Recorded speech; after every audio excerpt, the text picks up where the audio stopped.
नमस्ते बच्चों, आपका एक्ट पब्लिक स्कूल में स्वागत है। आज हम कक्षा चौथी की पाठ तीसरा नंदनवन की सैर की तीसरी अभ्यास पत्रिका पूर्ण करेंगे। तो चलिए बच्चों, बढ़ते हैं हमारे उद्देश्य की ओर।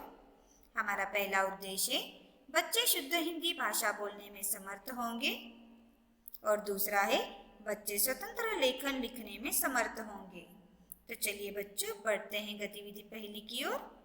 गतिविधि पहली, नीचे दिए गए गद्यांश को पढ़कर प्रश्नों के उत्तर लिखिए। तो चलिए बच्चों, मैं इस गद्यांश को पढ़ूंगी, आप ध्यान से सुनिए। एक बगीचे में तरह तरह के पेड़ थे।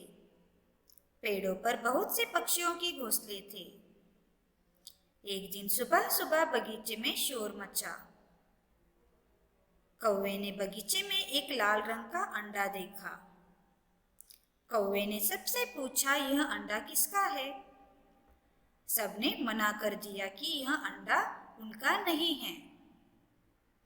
फिर सब में मैना बोली, भाई मुझे तो यह किसी की चाल लगती है, कोई हमें डराने की कोशिश कर रहा है।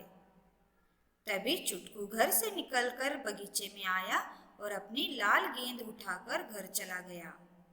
सभी पक्षी बोले, अच्छा तो यह अंडा इसका है। तो चलिए बच्चों, इस गद्यांश को आप अच्छे से पढ़िए। तो चलिए बच्चों, बढ़ते हैं इस गद्यांश के प्रश्नों के उत्तरों को जानेंगे। प्रश्न पहला, पेड़ों पर किसके घोंसले थे? उत्तर, पेड़ों पर बहुत से पक्षियों के घोंसले थे। प्रश्न दूसरा, कौवे ने बगीचे में क्या देखा? उत्तर, कौवे ने बगीचे में एक लाल रंग का अंडा देखा। प्रश्न तीसरा, वह अंडा किसका था? उत्तर, वह अंडा चुटकू का था। प्रश्न चौथा, भाई मुझे तो यह किसी की चाल लगती है, यह वाक्य किसने किससे कहा, लिखिए। उत्तर, यह वाक्य मैना ने सभी जानवर और पक्षियों से कहा। प्रश्न पांचवा, नीचे दिए गए शब्दों का वचन बदलकर लिखिए। तो पहला शब्द है अंडा। अंडा का बहुवचन है अंडे। घोंसला, घोंसले। कौवा, कौवे। बगीचा, बगीचे। तो चलिए बच्चों, इन प्रश्नों के उत्तरों को अच्छे से पढ़कर अपनी अभ्यास पत्रिका में लिखिए। तो चलिए बढ़ते हैं गतिविधि दूसरी की ओर। गतिविधि दूसरी, नीचे दिए गए चित्र के संबंधित शब्दों को लिखिए। तो चलिए बच्चों, मैं इन शब्दों को पढ़ूंगी, आप ध्यान से सुनिए। पिकनिक, बच्चे, खेलना, कूदना, चुस्त,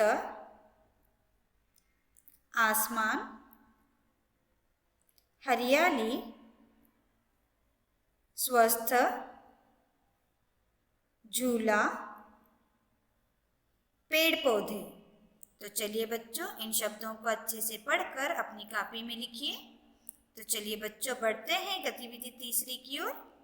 गतिविधि तीसरी, दिए गए चित्र का वर्णन करके आपने पिकनिक में देखी हुई जगह के बारे में लिखिए।